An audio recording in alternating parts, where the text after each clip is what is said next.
Chers amis, bonjour. En ce samedi 1er janvier 2022, je vous souhaite déjà meilleurs vœux pour l'année 2022, en espérant santé, bonheur et joie à vous et à vos proches, ainsi qu'à toute l'Arménie et à l'Artsakh, le monde arménien en général. Voilà donc le souhait donc de paix, le souhait justement de bonheur pour cette Arménie qui a souffert en 2021 et ce peuple de l'Artsakh qui souffre toujours donc près de ses frontières. Voilà, donc c'est une année quand même, espérons-le, qui sera meilleure que 2021. L'année 2021 était une année difficile pour le peuple arménien. 2022 pourrait être meilleure, voilà. Quelques news donc de l'Arménie, de l'Artsakh et de la diaspora arménienne. Donc ce matin, le catholicos Karikin Dodeshmiadzin s'est rendu pour une prière sur des tombes au cimetière de Yeraplur, le cimetière militaire des héros à Yeraplur, à Yerevan. Donc hier donc le Nicole Pachinian était passé. Il y a 2 3 jours, le président Ahmed Sarkisian était passé. Hier soir, il y avait une veillée en fait. Il y avait un concert donc en veillée pour le souvenir de nos martyrs, de nos milliers de martyrs de la guerre de l'Artsakh, de 44 jours de l'Artsakh, et aussi de tous les héros morts pour la libération de l'Arménie et de l'Artsakh. C'est un peu donc comment dirais-je, cette mémoire que l'Arménie garde donc encore pour nos martyrs. Alors, quelques oui, news. L'ex-ministre de la Défense, donc David Donoyan, qui est en prison, il avait demandé une libération, donc la libération a été refusée par la justice, donc, et maintenant il menace de révéler des révélations sensationnelles en fait, hein, euh, sur l'armée, sur l'Arménie, voilà. Quels sont les secrets de l'ex-ministre de la Défense David Donoyan? Voilà, donc à attendre en 2022. Le Musée Institut du Génocide à Yerevan, en 2021, l'année écoulée, donc, elle a enregistré donc, plus de 34 000 visiteurs, dont 22 000 venant de l'étranger. Voilà, donc c'est comment dirais-je, c'est un des passages obligés donc, de la visite de l'Arménie. Le catholicos Aram Ier de la grande maison de Cilicie, dans un message, a appelé donc a affirmé que nos ennemis doivent savoir que toute la diaspora est aux côtés de l'Arménie et de l'Artsakh.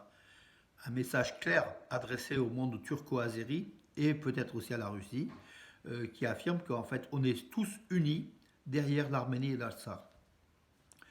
Les ministres donc Narek Megerdetchian et Vahram Doumayan ont visité la maison pour enfants, donc c'est les orphelins hein, à Yerevan. Voilà, ils ont apporté des cadeaux, donc ils sont entretenus avec ces enfants voilà, qui sont aussi l'avenir de l'Arménie. Nicole Pachinian, donc le Premier ministre arménien, a visité une base militaire donc, de défense près de la frontière en Arménie. Voilà, c'est habituel chaque année. Donc, chaque année, le 31 décembre, les hommes politiques se rendent au front pour saluer les militaires qui passent le jour de l'an, donc loin de leurs proches, pour la défense des frontières de l'Arménie. Alors, oui, en gymnastique, Arthur Davetian, donc, qui a gagné la médaille de bronze en gymnastique au JO de Tokyo, affirme que l'Arménie, donc il faisait partie des 10 meilleurs sportifs d'Arménie, hein, il a reçu un prix pour cela, de 5 millions de dollars, comme chacun des 10 sportifs, les meilleurs sportifs d'Arménie 2021. Il dit que l'Arménie tout va bien, sauf que les conditions d'entraînement sont pas assez bonnes, donc il manque des salles hyper modernes. Donc c'est un cours hein, de construction aussi, hein, il faut le dire. Voilà. Araïk Altunian, le président de la République de l'Artsakh, s'est rendu lui aussi au front de l'Artsakh, pour rendre visite justement aux soldats de l'armée de défense de l'Artsakh, qui continue quand même à protéger la frontière arménienne de l'Artsakh contre la partie occupée par l'Azerbaïdjan. Voilà, et puis le ministre de la Défense a posté donc hier une vidéo montrant des soldats arméniens décorant un arbre de Noël au front tout simplement. Ils ont aussi le droit de passer Noël, enfin jour de l'an, avec quelques bonheurs, quelques éléments de fête, comme nous on a passé dans nos foyers. À Stepanakert, bonne initiative, donc distribution de cadeaux de Noël pour les enfants de la ville. Donc c'est la ville de Stepanakert qui a eu l'idée, donc avec des jeunes filles habillées en costume traditionnel arménien, qui ont été dispatchées, distribuées, donc des cadeaux aux enfants au centre de Stepanakert, mais aussi dans les banlieues de Stepanakert, voilà, pour qu'ils puissent passer aussi donc de bonnes fêtes de Noël, du jour de l'an et de la nativité arménienne le 6 janvier. Voilà mes amis, écoutez, pour aujourd'hui c'est terminé, donc je vous laisse quand même cette fin de fête, hein, donc 1er janvier c'est aussi, ça continue avec la fatigue qu'on voit d'ailleurs par les cernes, hein, donc voilà. Mais bon, c'est une fois l'année et c'est bon aussi de fêter cela, bien sûr dans le strict, comment dirais-je, dans le strict respect quand même des normes sanitaires.